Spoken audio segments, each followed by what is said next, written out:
उस समय रमेश की उम्र कोई 22-23 साल थी और आप लोगों को तो पता ही है कि गांवों में इस उम्र में लोग बच्चों के बाप बन जाते हैं, मतलब परिणय बंधन में तो बंध ही जाते हैं।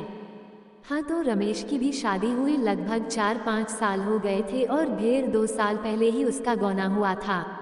उस समय रमेश घर पर ही रहता था और अपनी एम.ए. की पढ़ाई पूरी कर रहा था। ये घटना जब घटी उस समय रमेश एक 20-25 दिन की सुंदर बच्ची का पिता बन चुका था। हाँ, एक बात मैं आप लोगों को बता दूं कि रमेश की बीवी बहुत ही निडर स्वभाव की महिला थी। ये गुण बताना इसलिए आवश्यक था कि इस कहानी की शुरुआत में इसकी निडरता अहम भूमिका निभाती है। एक दिन की बात है कि रमेश की बीवी ने अपनी निडरता का परिचय दिया और अपनी नन्ही बच्ची जो अभी महीने की थी और रमेश को बिस्तर पर सोता हुआ छोड़ 4 बजे सुबह उठ गई। गांवों में आजकल तो लोग पाखाना घर बनवाने लगे हैं, पर 10-12 साल पहले तक अधिकतर घरों की महिलाओं को नित्य क्रिया हेतु घर से बाहर ही जाना पड़ता था और घर की सब महिलाएं नहीं तो कम से कम 2 एक साथ घर से बाहर निकलती थीं। ये महिलाएं सभी लोगों के जगने से पूर्व ही जागकर खेतों की ओर चली जाती थीं। ऐसा नहीं था कि रमेश की बीवी पहली बार 4 बजे जगी थी। ऐसा नहीं था कि रमेश की बीवी पहली बार 4 बजे जगी थी। अरे भाई, वह प्रतिदिन 4 बजे ही जगती थी, पर निडरता का परिचय इसलिए कह रहा हूँ कि और दिनों की तरह उसने घर के किसी महिला सदस्य को जगाया नहीं और अकेले ही दिशा मैदान हेतु घर से बाहर निकल पड़ी। दरअसल गांव में लड़कोरी महिला जिसका बच्चा अभी 6 महीना तक का न हुआ हो उसको जच्चा बोलते हैं और ऐसा कहा जाता है कि ऐसी महिला पर भूत प्रेत की छाया जल्दी पड़ जाती है या भूत प्रेत ऐसी महिला को जल्दी चपेट में ले लेते हैं। इसलिए जच्चा महिलाएं जिस घर में रहती हैं वहां आग जलाकर रखते हैं या कुछ लोग इनके तकिया के नीचे चाकू आदि रखते हैं। खैर, रमेश की बीबी ने अपनी निडरता दिखाई और वह निडरता उस पर भारी पड़ी। वह अकेले घर से काफी दूर खेतों की ओर निकल पड़ी। हुआ ये कि उसी समय पंडित जी के श्रीफल बेल पर रहने वाली चुड़ैल उधर घूम थी और न चाहते हुए भी उसने रमेश की बीबी पर अपना डेरा डाल दिया। फर्क सिर्फ इतना था कि वह पहले दूर दूर से ही रमेश की बीबी का पीछा करती रही, पर अंततः उसने अपने आप को रोक नहीं पाए और ज्यों ही रमेश की बीबी घर पहुंची उस पर सवार हो गई। रमेश भी लगभग 5 बजे जगा और भैंस आदि को चारा देने के लिए घर से बाहर चला गया। जब वह घर में वापस आया तो अपनी बीबी की हरकतों में बदलाव देखा। उसने देखा कि उसकी बच्ची रो रही है, पर उसकी बीबी आराम से पलंग पर बैठकर पैर पसारे हुए कुछ गुनगुना रही है। रमेश एक बार अपनी रोती हुई बच्ची को देखा और दूसरी बार दांत निपोड़ते और पलंग पर बेखौफ बैठी हुई अपनी बीबी पर। उसको गुस्सा आया और उसने बच्ची को अपनी गोद में उठा लिया और अपनी बीबी पर गरजा, बच्ची रो रही है और तुम्हारे कान पर जूं तक नहीं रेंग रही है। अरे ये क्या! रमेश की बीबी ने तो रमेश के इस गुस्से को नजरअंदाज कर दिया और अपने में ही मस्त बनी रही। रमेश का गुस्सा और बढ़े इससे पहले ही रमेश की भाभी वहां आ गईं और रमेश की गोदी में से बच्ची को लेते हुए उसे बाहर जाने के लिए कहा। अरे ये क्या! रमेश का गुस्सा तो अब और भी बढ़ गया। उसे समझ में नहीं आ रहा था कि आज क्या हो रहा है। जो औरत अपने से बड़ों के उस घर में आते ही पलंग पर से खड़ी हो जाती थी, वही बीबी आज उसके भाभी के आने के बाद भी पलंग पर आराम से बैठे मुस्कुरा रही है। खैर, रमेश तो कुछ नहीं समझा, पर उसकी भाभी को सब कुछ समझ में आ गया और वे हंसने लगी। रमेश को अपनी भाभी का हंसना मूर्खतापूर्ण लगा और वह अपने भाभी से बोल पड़ा, अरे आपको क्या हुआ? ये उल्टी पुल्टी हरकतें कर रही है और आप हैं कि हंसे जा रही हैं। रमेश के इतना कहते ही उसकी भाभी ने उसे मुस्कुराते हुए जबरदस्ती बाहर जाने के लिए कहा और यह भी कहा कि बाहर से दादाजी को बुला लीजिए।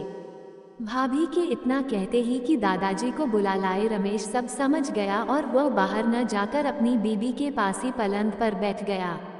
इतनी ही देर में रमेश के घर की सभी महिलाएं वहां एकत्र हो गई थीं और अगल बगल के घरों के भी कुछ नर नारी। अरे भाई, गांव में इन सब बातों को फैलते देर नहीं लगती, और तो और अगर बात भूत प्रेत की हो तो और भी लोग मजे ले लेकर हवाई जहाज की रफ्तार से खबर फैलाते हैं। हाँ, तो अब मैं आपको बता दूं कि रमेश के कमरे में लगभग 10-12 मर्द औरतों का जमावड़ा हो चुका था और रमेश ने भी सबको मना कर दिया कि यह खबर खेतों की ओर गए दादाजी के कान तक नहीं पहुंचनी चाहिए। दरअसल वह अपने आप को लोगों की नज़रों में बहुत बुद्धिमान और निडर साबित करना चाहता था। वह तनकर अपनी बीबी के सामने बैठ गया और अपनी बीबी से कुछ जानने के लिए प्रश्नों की बौछार शुरू कर दी। रमेश, कौन हो तुम? रमेश की बीबी कुछ न बोली, केवल मुस्कुरा कर रह गई। रमेश ओझाओं की तरह फिर गुर्राया, मुझे ऐसा वैसा न समझ, मैं तुमको भस्म कर दूंगा। रमेश की बीबी फिर से मुस्कुराई, पर इस बार थोड़ा तनकर बोली, तुम चाहते क्या हो? बहुत सारे लोगों को वहां पाकर रमेश थोड़ा अकड़ेबाजों जैसा बोला, तुम मत बोल, मेरे साथ रिस्पेक्ट से बातें कर रहा हूँ, तुम्हें पता नहीं कि मैं ब्राह्मण कुमार हूँ और उस पर भी बजरंग बली का भक्त। रमेश के इतना कहते ही उसकी बीबी चुड़ैल से पीड़ित थोड़ा सकपकाकर बोली, मैं पंडित जी के श्रीफल पर की चुड़ैल हूँ। अपने बीबी के मुख से इतना सुनते ही तो रमेश को और भी जोश आ गया। उसे लगने लगा कि अब मैं वास्तव में इस पर काबू पा लूंगा। वहां खड़े लोग कौतूहल पूर्वक रमेश और उसकी बीबी की बातों को सुन रहे थे और मन ही मन प्रसन्न हो रहे थे। अरे भाई, मनोरंजन जो हो रहा था उनका। रमेश फिर बोला, अच्छा, पर तूने इसको पकड़ा क्यों?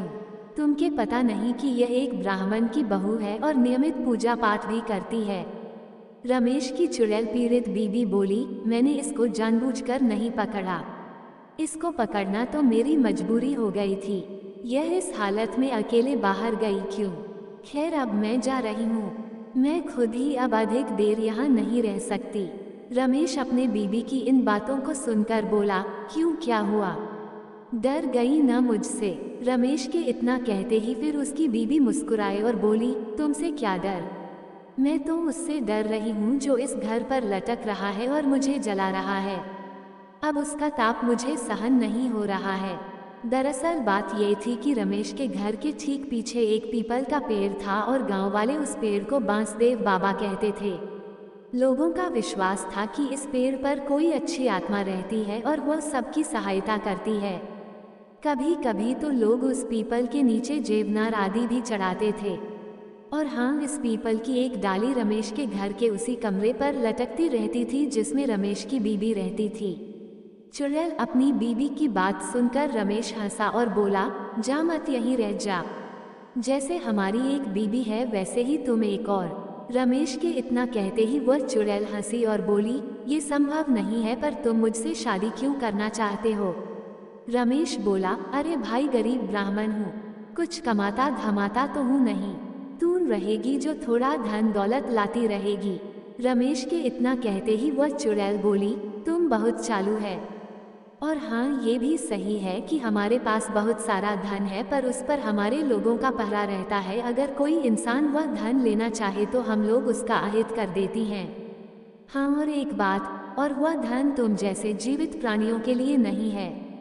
रमेश अब थोड़ा शांत और शालीन स्वभाव में बोला, अच्छा ठीक है, तुम जरा कृपा करके एक बात बताओ, ये भूत प्रेत क्या होते हैं?